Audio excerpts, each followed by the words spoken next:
Friend, इस video के through मैं आपको जीएसटी एट 2B और बुक्स की रिकन्सिलेशन कम से कम टाइम में कैसे करेंगे मैं उसके बारे में बताऊंगा। मैंने एक्सेल में कुछ कोड इसमें सेट कर रखे हैं जिसके कारण से ये रिकन्सिलेशन ऑटोमेटिकली हो जाएंगे। आपको कोई भी फार्मूला वगैरह कुछ लगाने की ज़रूरत नहीं है। इसके लिए आपको करना क्या है, पहले आपको जीएसटी एट 2B आपको डाउनलोड करनी है। जैसे मैंने यहाँ पे GST at 2B already download करके रखा है। आप देख सकते हैं ये जैसे पोर्टल से डाउनलोड हो रखी है, एज इट इज़ है। इसमें कोई मॉडिफिकेशन कुछ भी नहीं किया हुआ है, एज इट इज़ फॉर्मेट है। और ना मैं इसमें कोई फॉर्मेट करना चाह रहा हूँ। ये आप देख सकते हैं जैसे 2B डाउनलोड होता है, एज इट इज़ है। इसमें मैंने कोई एडिशन डिलीशन कुछ नहीं किया। सिमिलरली परचेज रजिस्टर आप टैली से इंपोर्ट कर लेंगे, मतलब वो टैली से एक्स में एक्सपोर्ट कर लेंगे। जब हम टैली से एक्स में एक्सपोर्ट करते हैं तो हमारा ये बाय डिफ़ॉल्ट फॉर्मेट टैली का होता है। तो मैंने इसमें भी कोई फॉर्मेट में कोई भी चेंजेस नहीं किया है। ये as it is format Tally से भी टैली से एक्सपोर्ट होता है, राइट। बस ये दोनों सीट आपके पास होना चाहिए। अब हम इसको मैं बंद कर देता हूँ। अब मैं आता हूँ मैं अपने ये जो मैंने एक यूटिलिटी बना रखी है उस एक्सेल यूटिलिटी पर। इसमें आपको कुछ भी नहीं करना। पहले step 1 import GST at 2B, तो इसको इंपोर्ट कर लेनी है। ये जो हमने जीएसटी एट 2B पोर्टल से डाउनलोड कर रखा है उसको यहाँ से हम इंपोर्ट कर लेंगे। मैंने न्यू फोल्डर के अंदर डाल रखा है। ये जीएसटी एट 2B है। जैसे इंपोर्ट करेंगे ये मैसेज पॉपअप हो जाएगा और आप देख सकते हैं जो ये इस फॉर्मेट में आपका जीएसटी एट 2B इंपोर्ट हो जाता है। ये फॉर्मेट हमने सेट कर रखा है, इसी फॉर्मेट पर इंपोर्ट होगा। इसमें से जैसे जीएसटी एट 2B जब हम डाउनलोड करते हैं तो उसमें लिखा रहता है जो आरसीएम, तो यस नो। तो जो आरसीएम नो होता है सिर्फ हम उसी का इनपुट ले सकते हैं। यदि आरसीएम में यस होगा तो उसकी इनपुट हम नहीं ले सकते। तो इसमें जो आरसीएम में नो लिखा हुआ है सिर्फ वही इंपोर्ट होगा। सिमिलरली आप सबसे लास्ट कॉलम देखेंगे तो उसमें देखेंगे आईटीसी अवेलेबल, यस नो लिखा हुआ आता है। तो जो आईटीसी अवेलेबल होगा, यस होगा, सिर्फ वही उसी का आप आईटीसी इनपुट ले सकते हैं। तो ये जब इंपोर्ट हो रही है तो आरसीएम वाला नो और आईटीसी अवेलेबल वाली यस, मैं आपको एक बार खोल के दिखा देता हूँ। जैसे ये 2B है,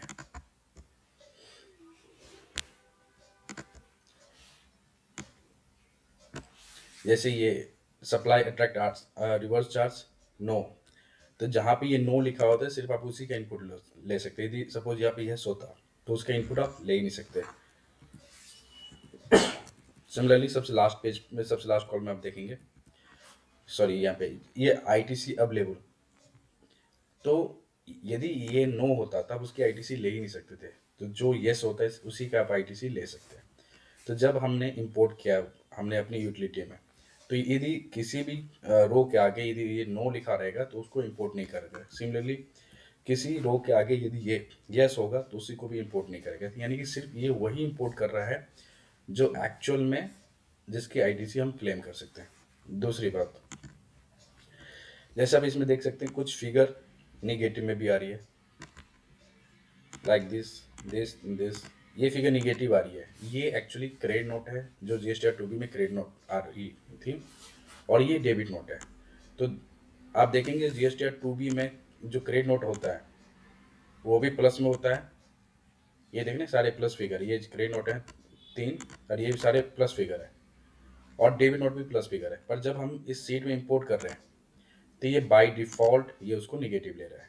तो इट मीन्स आप जीएसटी 2B पोर्टल से डाउनलोड कर लीजिए और यहाँ पे जाके सिंपली इंपोर्ट 2B, मैं दोबारा कर लेता हूँ, इंपोर्ट 2B सेलेक्ट कर लिया, कुछ भी नहीं करना, बस ओके कर देना। ये आपका 2B इंपोर्ट हो गया प्री डिफाइंड फॉर्मेट में। हमने कोई भी फॉर्मेट नहीं रखा, कुछ भी नहीं। ये आप 2B डाउनलोड करिए और यहाँ से इंपोर्ट कर लीजिए। सिमिलरली हम स्टेप 2 इंपोर्ट परचेज रजिस्टर्स, यहाँ पे हम क्लिक करेंगे और ये हमने परचेज रजिस्टर ऑलरेडी आपको मैंने दिखा दिया था। ये हम ऑलरेडी डाउनलोड कर रखे हैं, एक्सपोर्ट कर रखे हैं टैली से। बस इसको क्लिक कर देनी है और ये देखिए परचेज रजिस्टर भी उसी फॉर्मेट में ये इंपोर्ट हो जाता है। इसमें भी यदि कोई डेबिट नोट क्रेडिट नोट होगा तो ये सारे के सारे इसके अंदर में आ जाएंगे। फिर थर्ड स्टेप है रिकंसलेशन। इस पर क्लिक करना है।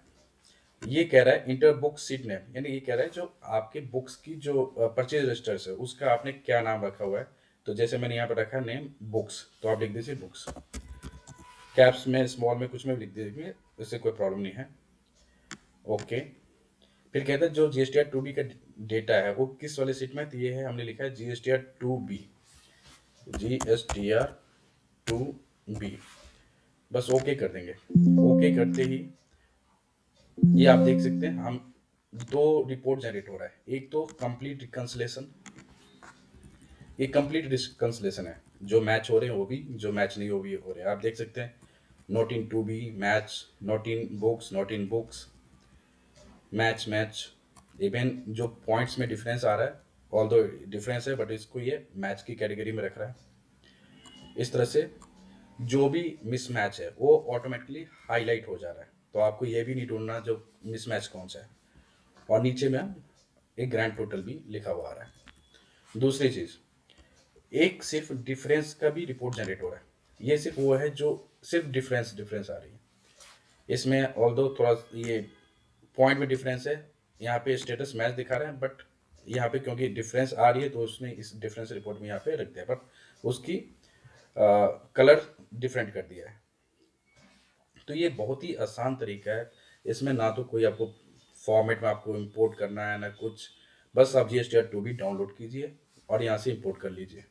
सिमिलरली वहाँ पे टैली के जो स्टेचुरी होते हैं वहाँ से जाके आप GSTR 2B, GSTR 1, 3B वहाँ से जाके आप इनपुट रजिस्टर को एक्सपोर्ट कर लीजिए। बाय द वे, जब आप इनपुट रजिस्टर इंपोर्ट करते हैं तो यदि फॉर्मेट कुछ अलग आता है, जो ये फॉर्मेट है, ऐसे ये बाय डिफ़ॉल्ट फॉर्मेट है, जब आप इंपोर्ट करेंगे तो इसी फॉर्मेट में इंपोर्ट होता है। बट यदि इससे वो डिफरेंट है तो उसको इस तरीके के कर लीजिए, क्योंकि जो हमने लॉजिक, जो हमें कोडिंग अपने एक्सेल में कर रखा है वो इसी फॉर्मेट के हिसाब से कर रखा है।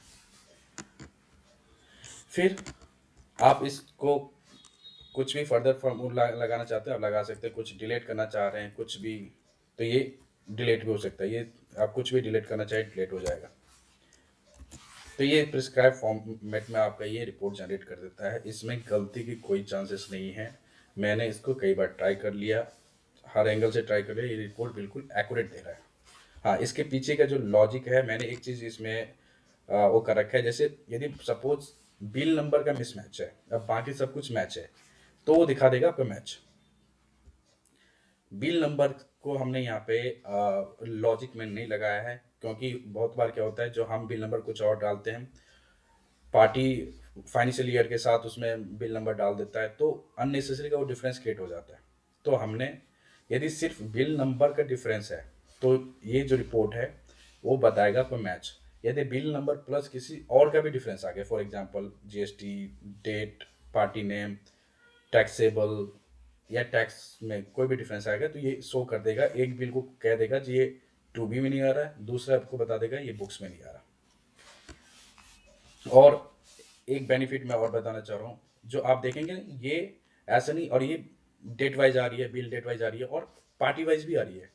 यानी कि एक पार्टी के यदि 5 बिल होंगे तो वो एक साथ आएंगे।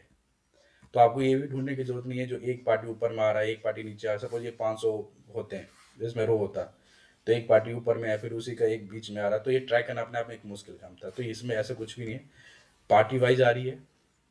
और सिंपल 3 क्लिक में आप इस रिपोर्ट को जनरेट कर सकते हैं। बस ये 3 क्लिक, आप इसको पहला क्लिक में 2B इंपोर्ट कर लीजिए, 2B इंपोर्ट भी आप पोर्टल से जाके 2B डाउनलोड करिए और यहाँ से सीधे इंपोर्ट करिए, आपको कुछ भी नहीं करना। दूसरी बात, परचेज आपको स्टोरेज रिकॉर्ड में जाके आप 2B में से या 2B या 2A या GSTR 3B में से इनपुट रजिस्टर को इंपोर्ट करना है। जब हम इनपुट रजिस्टर को इंपोर्ट करेंगे तो आप देख लेंगे वहाँ पे कोई एरर ना हो, अदरवाइज एरर होगी तो एक्सपोर्ट नहीं करता, अब उसके कारण से यहाँ पे मिसमैच आएगी। थर्ड, यहाँ पे रिकंसिलेशन सीट पर क्लिक कर दीजिए। इसमें जब हम GSTR 2B इंपोर्ट करते हैं तो हमने, जैसे आप देख रहे होंगे GSTR 2B में एक तो बी टू बी होता है, एक बी टू बी अमेंडमेंट होती है। एक B to B credit note होता है, एक B to B credit note debit note की अमेंडमेंट भी होती है। तो जो मेरे इस सीट में जो हमने कोडिंग सेट कर रखा है वो बी टू बी है, B to B credit note debit note है। इट मीन्स यदि कोई अमेंडमेंट हो रखी है, और ये बहुत रेयर केस होता है जो कुछ अमेंडमेंट हो, कभी सिर्फ बिल नंबर का अमेंडमेंट होता है, कभी डेट की अमेंडमेंट होती है, तो हमने उसका इम्पैक्ट यहाँ पे नहीं लिया है। यदि उस कारण से आपका डिफरेंस आएगा तो आप उसको मैनुअली वहाँ पे आप उसकी एडजस्टमेंट करने पड़ेंगे, क्योंकि वो बहुत रेयर केस में होता है। और मैं इस रिकन्सिलेशन को बिल्कुल सिंपल रखने की कोशिश किया हूँ, तो इसलिए मैंने उस चीज़ का इम्पैक्ट नहीं लिया है। उम्मीद करता हूँ ये आपको रिकन्सिलेशन बनाने में हेल्पफुल होगा। Thank you for watching.